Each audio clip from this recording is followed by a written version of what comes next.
If you've been in the market for a luxury crossover anytime in the last 20 years, you're probably familiar with what's behind me, the Lexus RX. This is the new 2020 RX 350, the F Sport in this particular case. It's got some new details. We're going to check out what this mid-cycle refresh is all about and see what's new.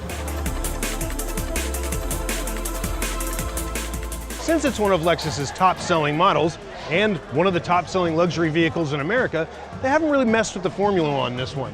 There's small changes to the front bumper and headlights as well as the rear bumper, exhaust pipes, but the profile of this car stays the same. It was only redesigned 4 years ago, so they're not going to mess with success. And that's it on the outside. Sure, you get some new wheels, but if you see the 2019 and 2020 model next to each other in a parking lot, you might have a hard time telling them apart. That's because the side profile is pretty much the same. But everything up front looks a little bit sleeker, more grown up, which is strange to say about a luxury vehicle. I think it's a big improvement for this Lexus. Under the hood, you get the same choice of engines as you did last year. There's a 3.5-liter V6 that puts out about 295 horsepower, as well as another 3.5-liter V6 paired with 2 electric motors for the hybrid model. That puts out about 310 horsepower. Both of those engines get the same horsepower and fuel economy ratings as the previous model year. Under the car, in the suspension bits, things have changed a little bit more. The F Sport is actually now broken into 2 different packages. You can get the appearance package or the performance package.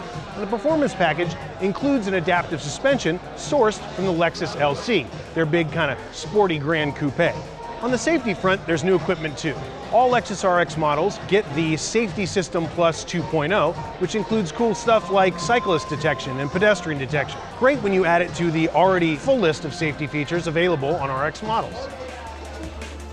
Along with the tech updates and the things on the outside, there's some styling changes on the inside in the form of a couple new interior colors, like this red, as well as a couple different options for paint. You also get Apple CarPlay and Android Auto, a first for this car, as well as this 12.3-inch optional touchscreen that moves 5.5 inches closer to the driver, not just controlled by this frustrating to use touchpad. That's going to be a big difference and might just change the game for the RX. So, should you buy a new 2020 Lexus RX? Well, depends on what you want out of your luxury crossover.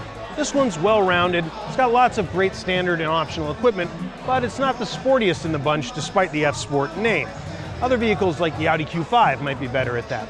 And if you're looking at the long version, the RX 350L, you might look at something with more space in the back like an Audi Q7 or an XC90 from Volvo. Those are going to be less cramped in the third row.